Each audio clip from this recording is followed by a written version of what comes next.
મનીષભાઈ, પહેલાંના સમયમાં જોવા જઈએ ને તો આપણે વિચારીએ ને તો એવું લાગતું કે પહેલાં કરિયર ઓપ્શન બહુ ઓછા હતા.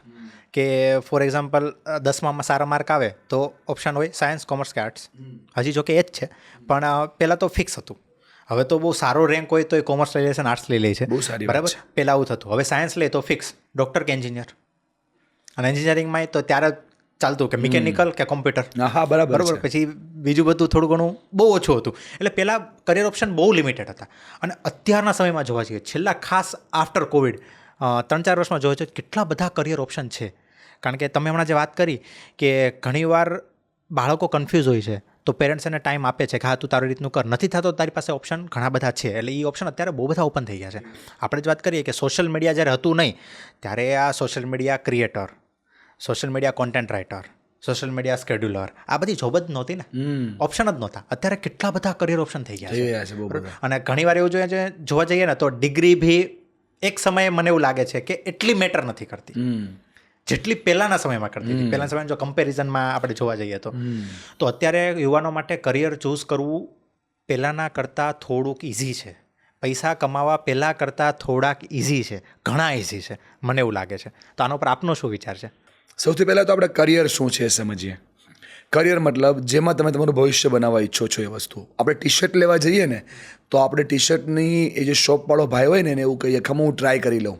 પહેલાં ટ્રાય કરીએ, પછી આમ બરાબર ચેક કરીએ, અને પછી એ ટી શર્ટવાળા ભાઈને મોઢા પર કહીએ, મોટી કંપની હોય તોય, કે આ 1200 રૂપિયાનું ટી શર્ટ છે, જો કલર ગયો ને તો પાછું આપી જઈશ. સાચી વાત. સાલું 1200 રૂપિયાનું ટી શર્ટ આપણે વોરંટી આરે ચેક કરીએ છીએ, અને જેમાં આપણે 40 વર્ષ વિવાવાના છે, જે આપણું 40 વર્ષનું જીવન બનાવવાનું છે, આપણું કરિયર છે, એમાં આપણે કોઈ વોરંટી ચેક કરતા નથી, કોઈના ભરોસા પર જ સેટ કરીએ છીએ. એટલે પ્રોબ્લેમ થઈ રહ્યા છે.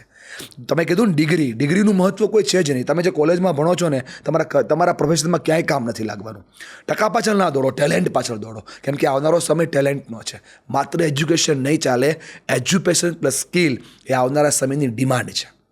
કોલેજ કરતાં જે છોકરો 2-5 વર્ષનું એક્સપિરિયન્સ કરશે એમનો આવનારો સમય બહુ બ્યુટિફુલ બનશે. એક હાથમાં અનુભવ હશે, બીજા હાથમાં એની સાથે ડિગ્રી હશે, તો ખીચામાં પૈસા જ આવશે.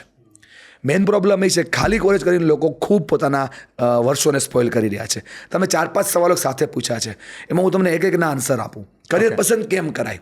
તો પહેલાં હું તમને એ કહું કે આ રીતે તો કરિયર પસંદ ન જ કરાય, જે હું કહું છું એ રીતે.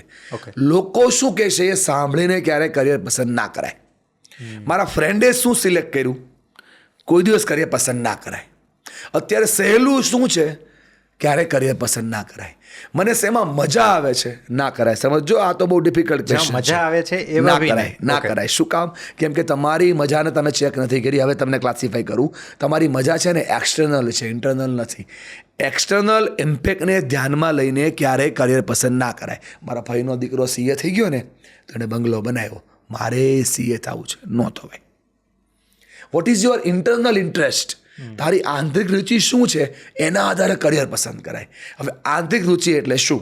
દાખલા તરીકે મારે બનવું છે ક્રિકેટર, તો પહેલી ઓવરમાં પહેલા બોલમાં જે સ્ટેમિના પોટેન્શિયલ સાથે હું જે મારી ફિઝિયોલોજી હોય ને મારા હાથમાં જે બેટ હોય, છેલ્લી ઓવરમાં જો એ જ એનર્જી હોય તો મારે ક્રિકેટર બનાય.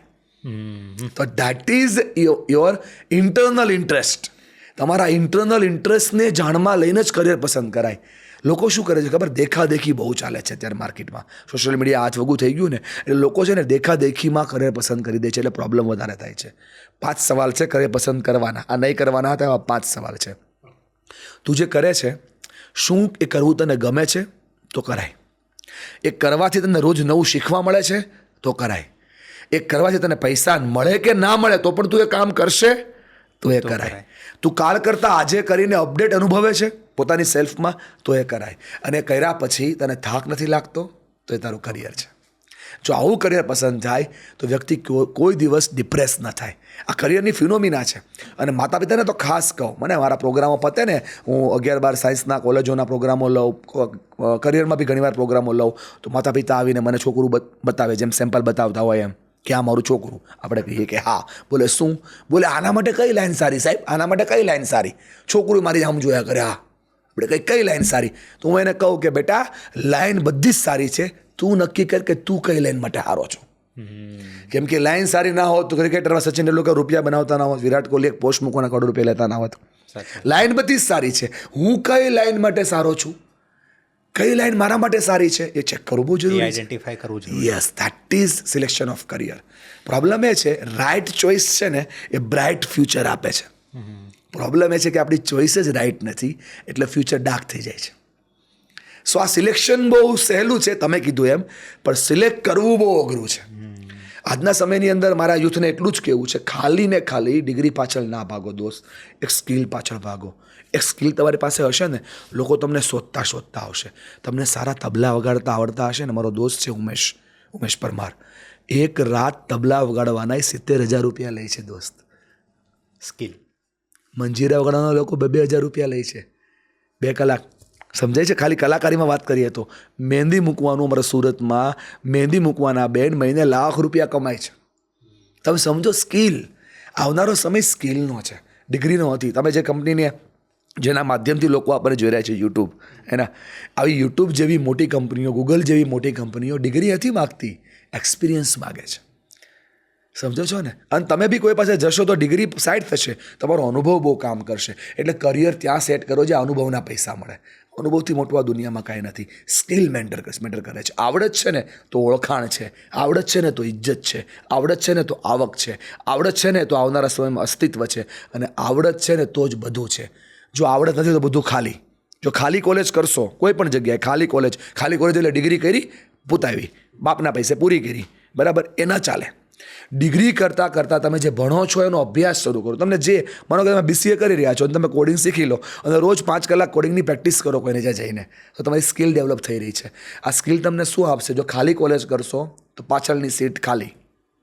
સૌથી મોટો ડ્રોબેક તો આ થશે. ડિક્કી તો ખાલી જ હોય, પેટ્રોલની ટાંકી તો ખાલી જ હોય, પાકીટ તો ખાલી જ હોય, જગ્યાએ ખાલી, નોકરી ખાલી, પણ બધાથી મોટો ગેરફાયદો હોય પાછળની સીટે ખાલી. એમાં મેળ નહીં પડે. પહેલાં લોકો શું કામ ભણતા? ડિગ્રી એટલે દીકરી આવી જોઈએ ને, હવે નહીં આવે. કેમ કે હવે છે ને સર્ચ કરે છે કે આ તો ડિગ્રીઓ માણસ છે અને દીકરી દેવાય નહીં. જેની પાસે સ્કિલ હશે ને એની દીકરી મળશે. આ પ્રોબ્લેમ સોલ્વ થશે. આપું છું, થોડું આના પર કામ કરવું પડશે. રાઈટ. અત્યારે હું ઘણીવાર આ પોડકાસ્ટના રિલેટેડ કે એમને કોઈ પણ ઘણી જગ્યાએ નેટવર્ક માટે કેવી રીતે બધાને મળતા હોય તો ઘણા છોકરાઓ એવા મળે છે કે જે 18-19 વર્ષના છે અને બહુ મોટી મોટી કંપનીઓ માટે કામ કરે છે ખાલી સ્કિલ બેઝ ઉપર. હમણાં રિસેન્ટલી હું એક વ્યક્તિને મળ્યો, તીર્થ પટેલ નામ છે, અને એ આઈ થિંક 20 વર્ષનો છે. અત્યારે એઆઈના ઓટોમેશન બનાવે છે. એટલી બધી કંપનીઓને એ ઓટોમેશન એ સેલ કરે છે કે એ 20 વર્ષે પોતાની કોલેજ હજી સાઈડમાં ચાલે છે અને એને પોતાનો બિઝનેસ આખો ડેવલપ કર્યો. એની અંડરમાં કેટલા એમ્પ્લોય અત્યારે કામ કરે છે. જબરદસ્ત. જો આખું સ્કિલ અપ થયું. એમને શું જરૂર છે ડિગ્રીની, મને કહો તો. સાચી વાત છે. અને જે સવાલ છે એને ફરી વાર પૂછો, શું આ ભાઈનું કરિયર સેટ છે? સેટ છે. કેમ કે આ દુનિયામાં 2 અક્ષરનો શબ્દ છે લક, 2.5 અક્ષરનો છે ભાગ્ય, 3નો છે નસીબ, 3.5ની છે કિસ્મત, એના ઉપર 4 અક્ષરની મહેનત બહુ ભારે છે સાહેબ. અને યોગ્ય દિશાની મહેનત સફળતા અપાવે છે અને અપાવે જ છે. વાર લાગશે પણ મજા આવશે.